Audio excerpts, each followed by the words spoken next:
myself as sympathetic to the movement even to this day. Even to this day. Yeah. In spite of what the critics say. This movement has shaped me. I have lived and breathed and studied at its, primary institute.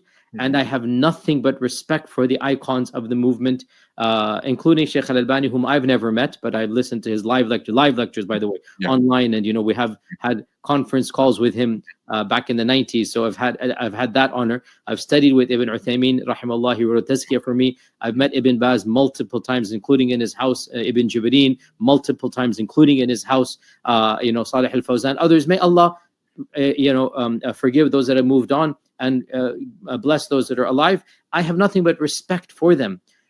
But I don't agree with certain interpretations, and that's clear in the book. So I as you said, it is what it is. And I don't want to, increase sectarianism. Nonetheless, we need to discuss academic issues, what is right and what is wrong, to transcend personalities. And that's really one of the key points. And frankly, that's a very Salafi idea, right? Yeah, the truth transcends personalities. So let me remind my Salafi brethren that if they really are interested in the truth, remove ideas, remove Yasir Qadi, remove others, and let's talk about ideas as they exist. And Bismillah. What makes someone a Salafi is not their political inclination or the way they dress or their gender interaction. It's really their belief in theology, right? So what is it that, they often accuse the insider of being biased, but they also lack something, right? Because they don't 100%. This is what motivated me to write the book. And it's mentioned in the introduction. This is exactly what motivated me. The frustration of stereotyping and caricaturing a movement that I knew far better than any of these academics. And they're missing the point here. And again, let's go back 10 years ago when I was, in the last 10 years, a number of good books have come out, including your one.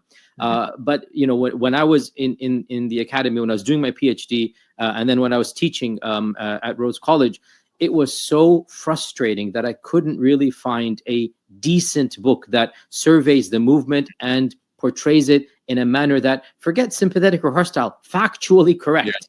Just it described the movement as is in a holistic manner, rather than nitpick and create a stereotype that a Salafi himself would not recognize, which is what bothered me at the time, that I don't recognize what I'm reading here is not the movement that I studied and I'm calling to at the time, And so for me, this was my main motivation. Believe it or not, it was actually to empathize and to demonstrate the reality of Salafism.